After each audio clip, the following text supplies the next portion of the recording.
start the last of our breakout sessions. We have with us Dr. Danièle Behn Smith, and Danièle is Haudenosaunee from Fort Nelson First Nation on her father's side and French-Canadian Métis from the Red River Valley on her mother's side. She's a family physician. She and her family are thankful to be living on beautiful unceded Coast Salish territory in the Cowichan Valley. And today she's going to be talking to us about integrated primary care with Ts'ewulhtun Health Centre. Please welcome Danièle.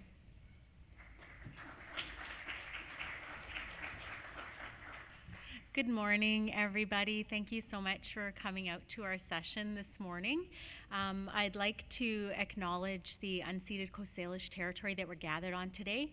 I feel very honored and privileged to be here with you and spend some time together talking about primary care. As Aaron mentioned, I'm from Fort Nelson First Nation originally. On my dad's side, I'm Haudenosaunee, and my mom's side, I'm from Manitoba.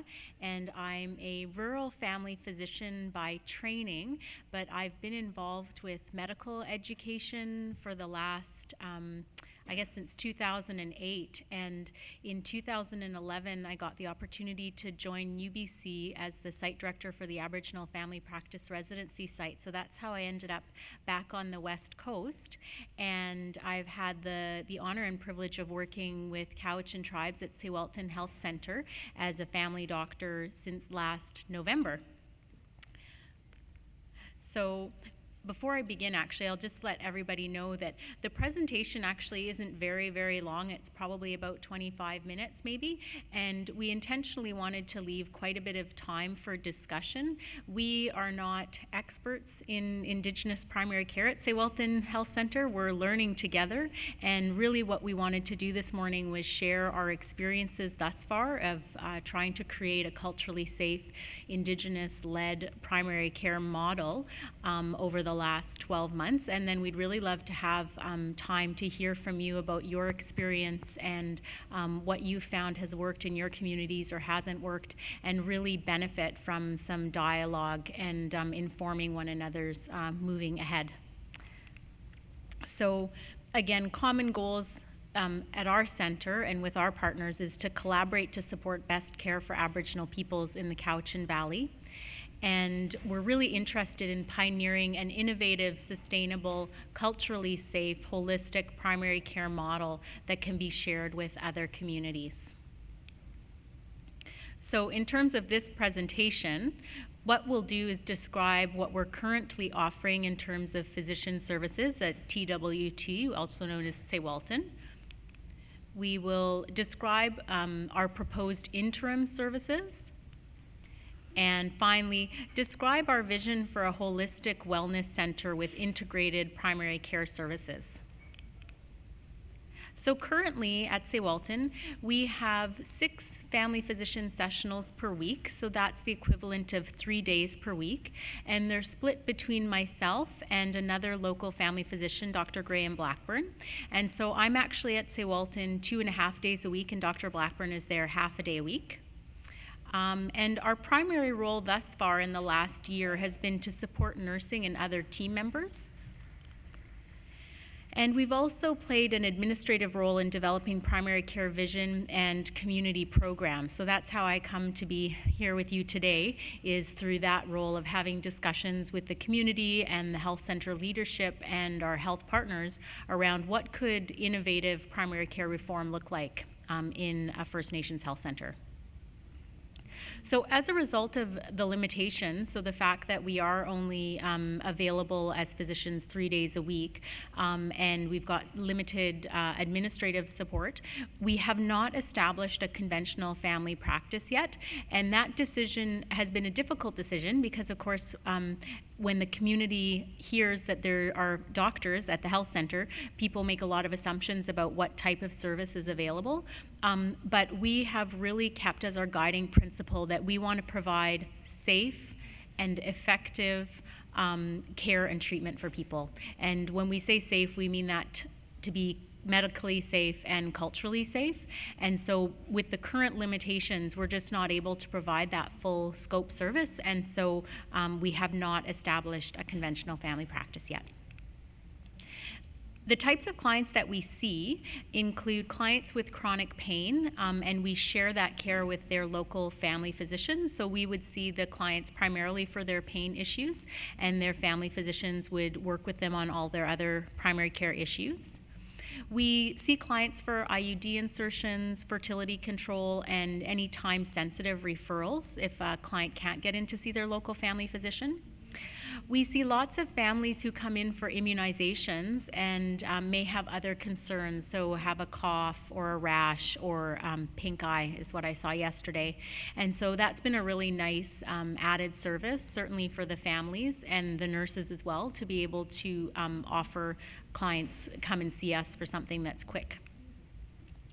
We also see complex clients who are dissatisfied with their current family physician, who may have actually gone through several family physicians in the community and no longer have anybody designated as their primary care physician. And I've included in parentheses that people are dissatisfied with the system, although I don't have any clients that come in and say, oh, I hate the system. What I usually hear is that clients come in and say, oh, I refuse to see that doctor again, or that doctor's no good, or, you know, they just are really dissatisfied with that individual. But as I sit and listen to their stories and they describe in greater detail what it is about that individual that they don't like, it's because they're rushed and they don't have time and they don't listen and they don't care.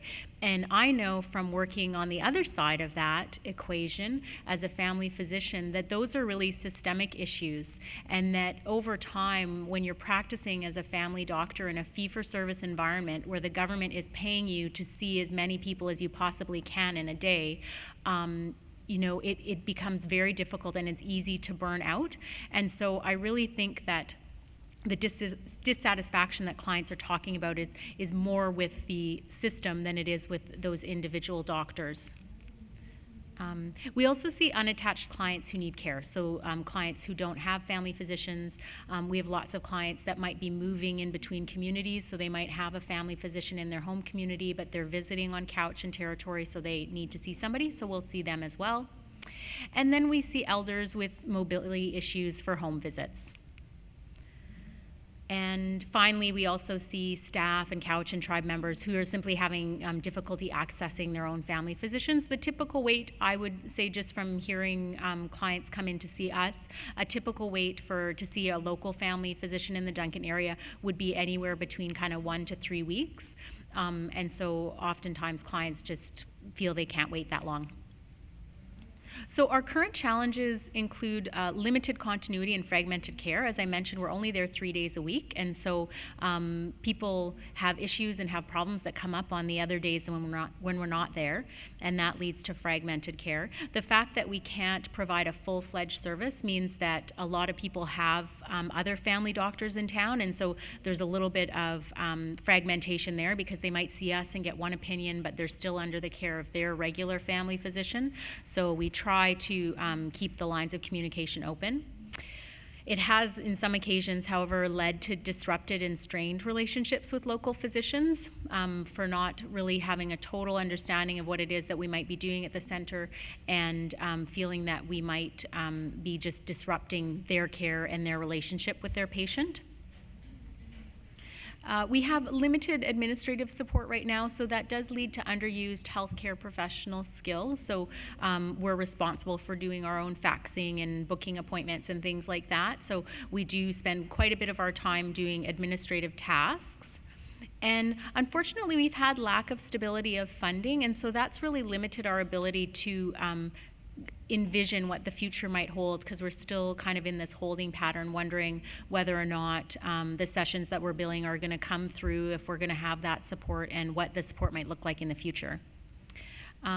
Finally, Ts'ewulhtun Health Centre is incredible and has so many programs and services and wonderful staff, and has really, as I understand it, grown by leaps and bounds over the last number of years under the leadership of Judith Gohn and Jennifer Jones. And so that's led to actually a really great problem of having space restrictions. So there's so many clients that want services and come for services that they've hired on lots of new staff to meet that need, but it's commonplace place to have 2 or 3 staff members sharing an office space. And so that, of course, has limited our ability to grow as well. But again, thank you to the great leadership at the health center. There are solutions underway, and there's going to be some extra office space going to be made available in the next few months, and so that will alleviate some of that. So gold standard primary care has been defined in a lot of different ways. And one way is that it's been demonstrated that when patients see their own providers, satisfaction rises, costs go down, revenues rise, and clinical care and outcomes improve. So really from a primary care standpoint, continuity is king. As a client, if you're able to see the same provider or team of providers over time, you're going to be empowered to make change. And it's just really has been shown time and again in numerous different jurisdictions around the world that this is good primary care. In terms of gold standard culturally safe care, I think looking to the work of the South Central Foundation and the NUCA model is probably as good a place as any. And they've defined good care as having the core product being about human beings and relationships. Messy, human, longitudinal, personal, trusting, informing, respecting, and accountable relationships, partnering to make a difference over time. And the way to narrow health disparities is to put services into culture rather than culture into services. So it's really exciting to be at an event such as Gathering Wisdom, where I think this province and our communities are really coming together and are putting this into action on a much larger scale even than what has been experienced up in Alaska. So those are sort of our guiding principles and what have guided a lot of our discussions in the Cowichan territory about what could we do and what kind of service could we offer. So what we've proposed as an interim model of primary care would be to develop a dedicated practice panel of 800 to 1,200 clients, and that would really facilitate that continuity piece. So these would be 800 to 1,200 clients that would identify the primary care physicians at Ts'ewulhtun as being their family physicians. And in order to make that happen, we would need a minimum of a 1 full-time equivalent of physician time. So we really do need to have somebody available Monday to Friday, at least during those business hours, so that when when issues arise, there's somebody there to address them. We would need certainly some medical office assistant time. You need exam rooms and administrative space and supplies. We've sort of erred on the side of being less aggressive in terms of clinical exam rooms, but one of the areas that Ts'ewulhtun has really been a leader is in terms of healthcare professional education, and so it would be a wonderful opportunity to have learners come. And so whenever you have learners, whether it be nursing students or physio students or medical students, you always need a little bit of extra space. So that hasn't really been taken into account in the interim plan. The other component that we included as well is some physician community wellness and administrative time. So one of the things that we've found so valuable over the last 12 months is having time to participate in the mental health team weekly meetings and the weekly Healthy Families team meetings, and being able to really work in collaboration with the nurses and the mental health counselors. So that's something that would need to be supported as well. So this is our grander vision and what we would really look to try and develop over the course of the next few years, and that would be holistic primary care teamlets. And so what this service would look like, and I'll describe the teamlet in just a moment, but the service would be relationship and community-based, collaborative, culturally safe, accessible, and innovative, and would provide exemplary care, which is, I think, what we're all looking for. What would the outcomes be? How would we measure that? So not conflating change with success. So we know that change comes with a lot of unintended consequences. So ways that we would know that we were on the right track would be that clients would be satisfied with the service, There would be enhanced health and wellness throughout the community, and the community would, we were just listening to Richard Jock talk about that in the other room, that the community would really be providing guidance in terms of developing those markers and what it means for a Hulkaminen person to be healthy and well, and how would we know that, how would we observe that. Decreased use of ER and walk-ins, the acute care system, which tends to be kind of somebody's last resort, the kind of, their last resort option when they can't access their own primary care physician. So ideally with primary care teamlets, clients would be able to access their primary care teamlet and wouldn't need to use the ER and the walk-ins. Staff satisfaction and low turnover. So those are already markers at Ts'ewulhtun. They've got an incredible, as I mentioned, an incredible staff many have been there for a long, long time, which I think is a testament to the work that's being done there and the leadership. And finally, I think this system and whatever models, I should say, are developed over the course of the next few years as the First Nations Health Authority transforms primary care for our communities, with our communities, is that the models need to be profitable and sustainable. So it doesn't serve anybody to develop a system that's not sustainable, and I think that's why outside of our First Nations communities, even the larger health system is really facing a crisis and realizes that this current system and the way that it's funded and the way that it's designed doesn't work. So we're working with a system that really was designed for acute care illness, for a time when infectious disease was the major the major risk to people's health and longevity, and that has shifted over the last 10 to 20 years, and now the major threat to people's life and longevity is chronic disease and mental health and mental illness issues. And so we need to think about totally redesigning a system to deal with those issues, not issues that were 50 years or 100 years in the past. So we have an opportunity, I think, to be innovative and inform the larger, broader system as well. So the Teamlet model has been described in other areas, certainly in the States and with the NUCA model of care. And so our version of the Teamlet model would include a small teamlet that would be a family physician, an RN case manager, and then 2 health coaches. And the health coaches would either be LPNs or medical office assistants. And the roles are laid out here. So the family physician would be the coordinator of a client's overall health care. They would build relationships with the client and their family. They would be that liaison point with other care providers outside of the center. And they would create with the client and their families diagnostic and treatment plans. And it's actually been shown repeatedly that when clients have an opportunity to be fully engaged in their healthcare and fully engaged in the decision-making process, they will actually choose less aggressive, less intensive diagnostics and treatments.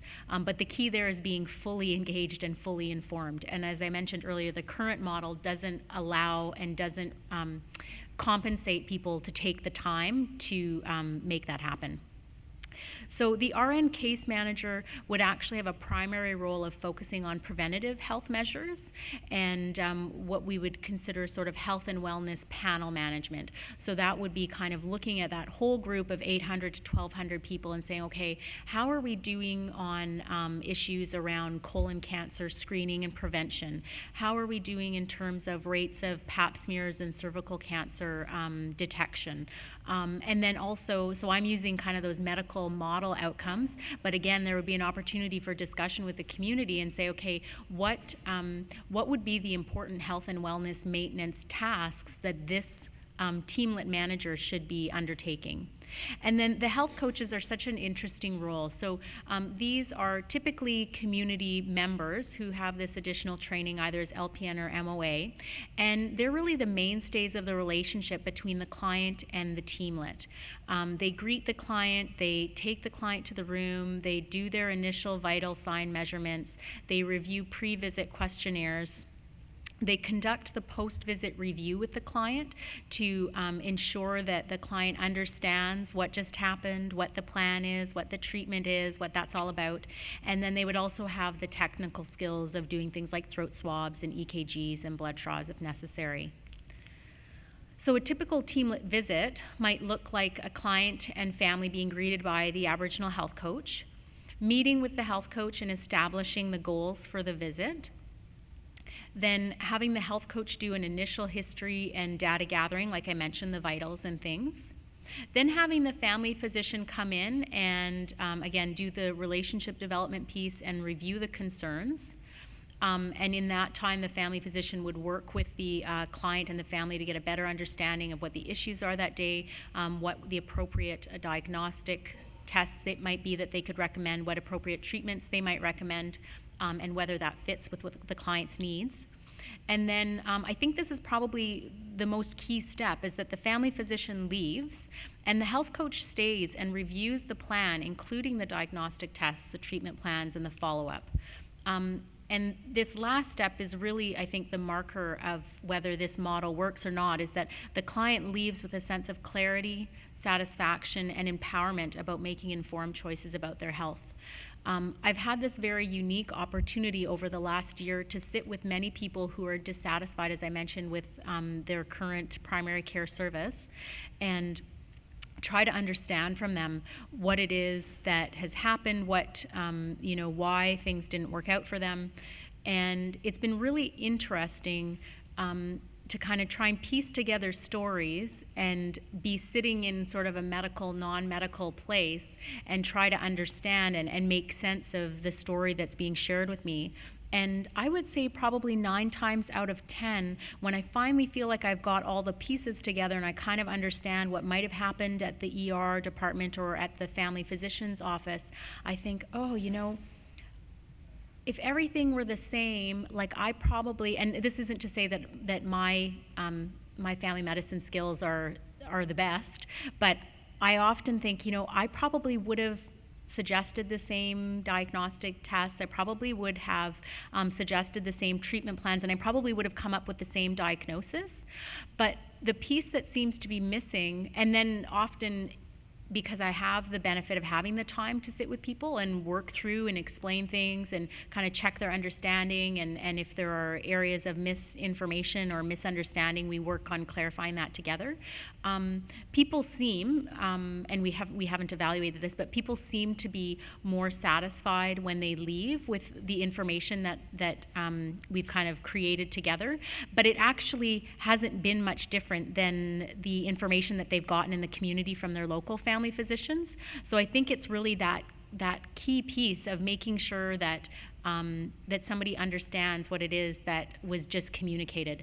And we are really really bad at that as family physicians sometimes, at getting caught up in the pace and the urgency and falling back on medical jargon and not having the time to make sure that people really understand what it is that we're suggesting.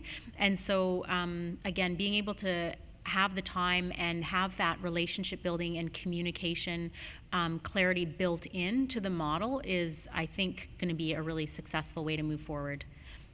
Other key team players, so those little teamlets would be kind of little hubs, but they again would be part of a larger team. And so there would be a primary care clinic manager, nurse practitioners, possibly, reception, dietitian. Another key role that we don't currently have at the center but has been noted to be sort of a gap in the services is a social determinants of health advocate. So that would probably be somebody with a social work degree or background, but really what we find is so much of, people come in with such complex needs and complex problems, and there's a lot of times that the real issues are, lack of or poverty, lack of housing, lack of safety, personal safety, and those are areas that we really, certainly as medical professionals and as nursing professionals, don't have a lot of training in terms of how to best support somebody to secure those basic needs. And so having somebody on our team would be amazing. I was just at the Elbow River Healing Lodge in Calgary, and they're a primary care clinic, and they have 2 social workers. They have a social worker who works for their clients who have housing, and as a social worker who does outreach with clients who don't have housing. And they said absolutely, if there's one role that you can get on your team to make your health services, just enhance your health services and make them more robust, is you need to have somebody in that position. We'd also love to have an occupational therapist, physical therapist, we've got one Aboriginal liaison nurse for in-hospital clients, and she's totally run off her feet, so having another person on that team would be great. And the list goes on, right? Like, there's so many different roles and people that could be working together to best serve the communities. And so, like I say, we're just at the really early phases, and so if there's a glaring omission on this list and you think, oh, why didn't they include that role or that person on the team, I really welcome you to share that with us in a few moments when I wrap up the presentation, because we'd love to hear about that, your ideas.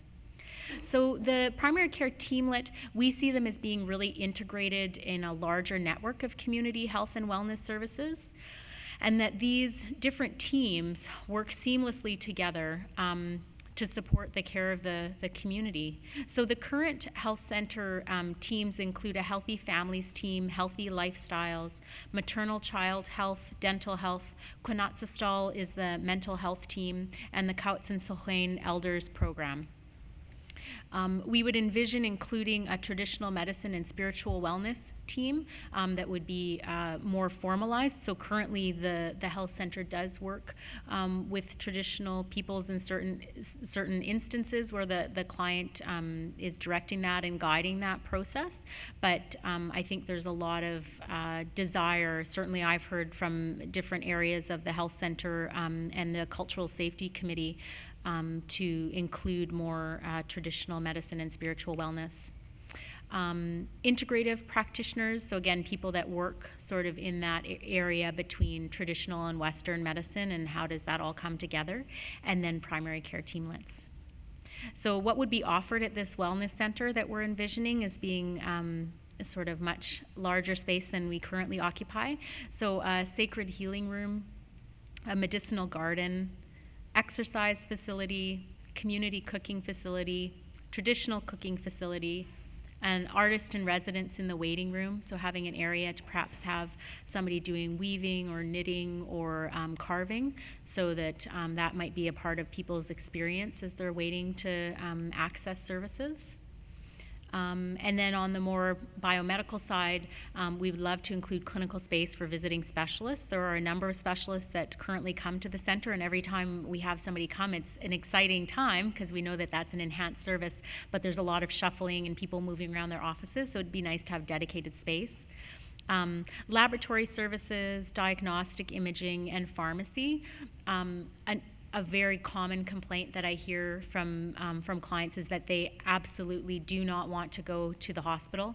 That's a total last resort, and that is, of course, one of the only areas, or one of the few areas, to get labs and x-rays and CAT scans and that sort of thing.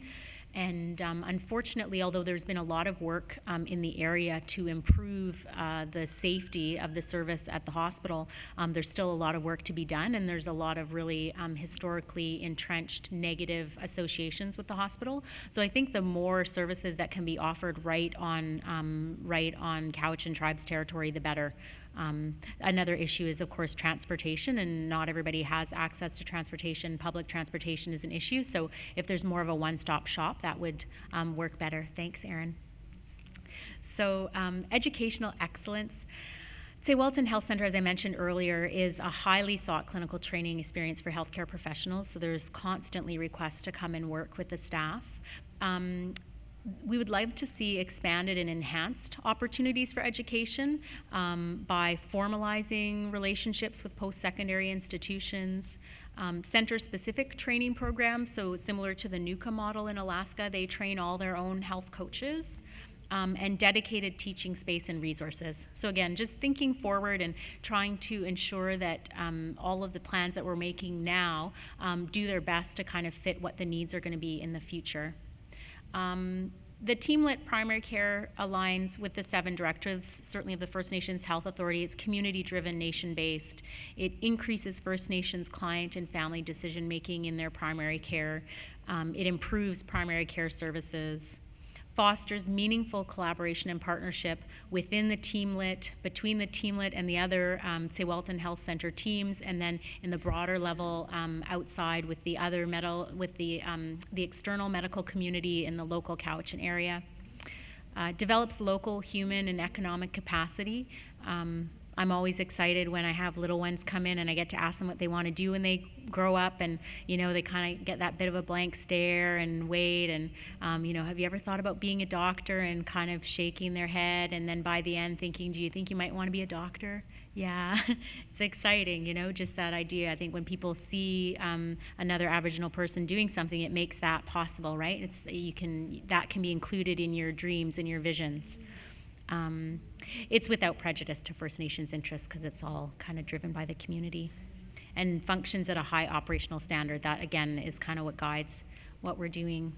So the short-term vision versus the long-term, we'd like to, in the very short term, increase physician time to a minimum of 1.2 full-time equivalents and increase administrative support. And we've just had discussions actually that the current model with sort of the half-time physician time isn't working very well for those circumstances that I was mentioning earlier with really complex clients or the chronic pain clients, because as nice as it would be if clients were always able to attend their scheduled appointments on the days that we're in clinic, as you know, in our communities there's a lot of things that happen, and people have to attend funerals and community meetings, and things come up and people can't come to their appointments, and then it's really challenging if we don't have any coverage. So if this isn't possible in the short term, we're probably going to have to narrow our scope of practice and scope of service to make sure that we are providing safe and effective care and treatment. But we would hope that in the short term we're able to increase so that we can have that dedicated practice panel. And then in the longer term, what we're envisioning is fully embracing the wellness model and expanding space by leaps and bounds. So, Aitsepka, Masicho, I really appreciate being able to share a little bit of our experience over the last year or so with you. And I just got the 10-minute warning sign, I guess, a couple minutes ago. So if there is anybody that has thoughts or ideas or perhaps gaps that you've noticed in what it is, our process that we've been taking. This is really, when I went forward to Jennifer and Judith and said, could we present at Gathering Wisdom? For me, it was really about having an opportunity to learn from everybody else that's doing this work and hear about the exciting work that's happening in other places, because we don't want to do this alone, and we know that there's so much knowledge and wisdom out there. So yeah, I'm all ears. Masi.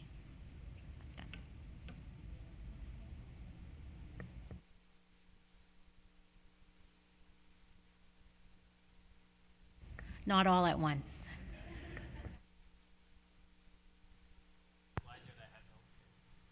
It's always a karaoke mic. You had a slide up there that was key team players, and you alluded that there's obviously more to it, but one thing I might mention is that there was a lack of elders, or a lack of bringing in that knowledge from the community, from the older,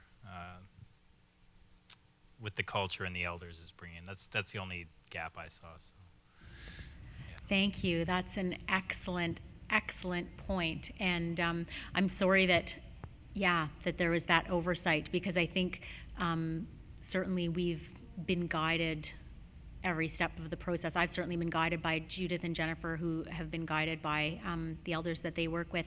And I think our intention was that would be part of that traditional medicine and spiritual wellness team. But I think you're right, that needs to be more explicit about how that team really guides and supports the primary care teamlets, and vice versa. How would the teamlets support those elders? So thank you. That's a totally helpful observation. Thanks.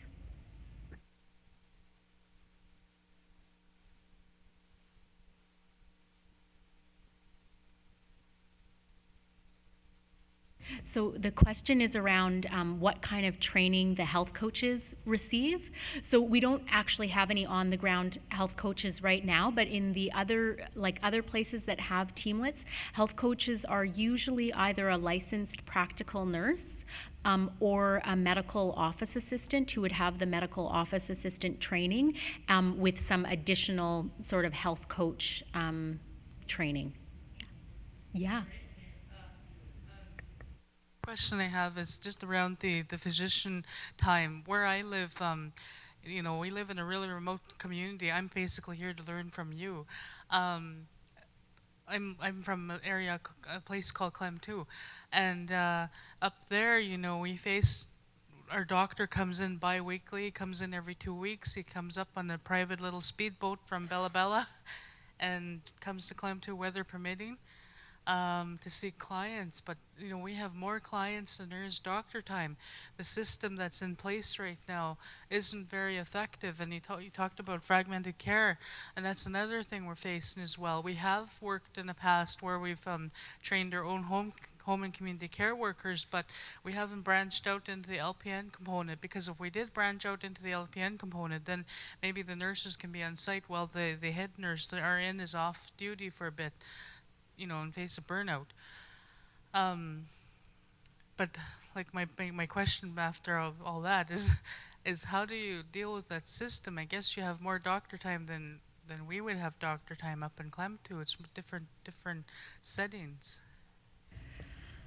Oh, I wish I had a good answer for your very good question. I think I really don't know. We've been working really hard and having conversations at different tables, trying to figure out where is that leverage point? How do you shift the model, and how do you shift the understanding that the current model doesn't meet our needs without it becoming really physician-centered? So I try to be, like, in the language I'm using today, I hope that it came across that I really want to emphasize the primary care teamlet and not just physician time, because I think that isn't always kind of the answer. But what I would suggest in terms of a situation where it's a more remote community is looking to maybe some of the work that Dr. Polovich is doing, John Polovich and Dr. Baselt, who are working with Takla Landing and Yakuchi and Fort Babine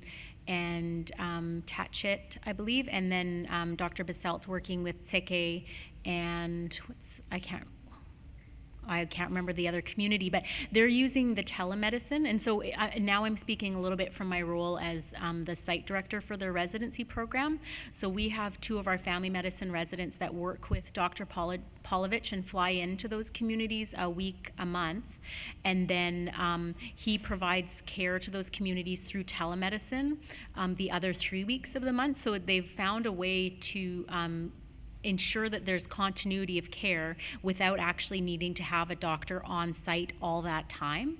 That said, I believe the funding arrangements for his physician time is something that the communities, and I can't speak totally positively, but that's my understanding, is that the communities have arranged that. So I think what I've understood from the landscape right now is that it's extremely variable in terms of who has physician time, how it's funded, what it looks like, and there isn't kind of a province-wide approach. So I'm hopeful that as the FNHA gets into the transformative part of their work, that becomes, and I heard Richard Jock say that primary care is a priority, that they'll find a way to make that equitable, right? So that we're kind of, yeah.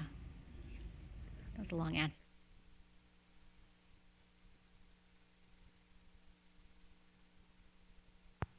Sorry. The other thing I was going to ask, I don't recall, I was just trying to take notes and listen at the same time, but one of the things too I wanted to ask is how do you teach your clients, you know, self-advocacy as well? Because what happens where I live as well is a lot of my folks get so attached to the RN, the home and community care RN, and we have to, you know, let the person go off duty for a bit so that they don't face burnout. But at the same time, you have our people waiting until their wonderful nurse gets back, and then they go see her or want her to go visit them, and then they're more sick. So you know, it's really difficult. Like it's easier said than done. And you know, I think I learned from wise people here that would kind of give us guidance on how to promote self-advocacy, because a lot of times too, med reviews are lacking. You know, med reviews are lacking. People are taking medications they shouldn't be taking, no longer be taking. It just goes on. And then, you know, I really feel that, you know, that's where we need to kind of step in as health leads a little, just to kind of help our people understand how they self-advocate. Well, one of the things is like, oh, the clinic never called me. Well, you know, you could call a clinic, but in a way that's non-abrasive, you know. Yeah. Yeah. Oh, I thank you for that comment. Because again, it's nice to know that we're not alone. Because it's such a fine balance of, you know, how do you support somebody, but not enable them, right? And how do you make sure that you're being really respectful of them, and that you're not interfering, and that you're not overstepping your bounds and robbing them of an opportunity to really take charge and direct their care. And I think I've noticed that quite a bit, probably even more so with the elders that I've seen, is that there's a real kind of sense like of just sitting back and like, well, just tell me what to do, because you're the doctor and you should tell me. And so I think you're absolutely right. There's like this huge shift that needs to happen on the system side, but there also has to be a shift on the client side of like being oriented, okay, how do I use this new system? Because it's new, right? It's not the same model. So how do we do that? So I don't know, I hope maybe a few years from now we'll have more ideas to share about how to do that, because I don't think that's an area that I feel super confident in myself. Yeah, thank you. I don't know, Judith or Jennifer, do you have anything to add? I'm sorry, I didn't actually think to turn it over to you guys before my fearless leaders. No? Okay.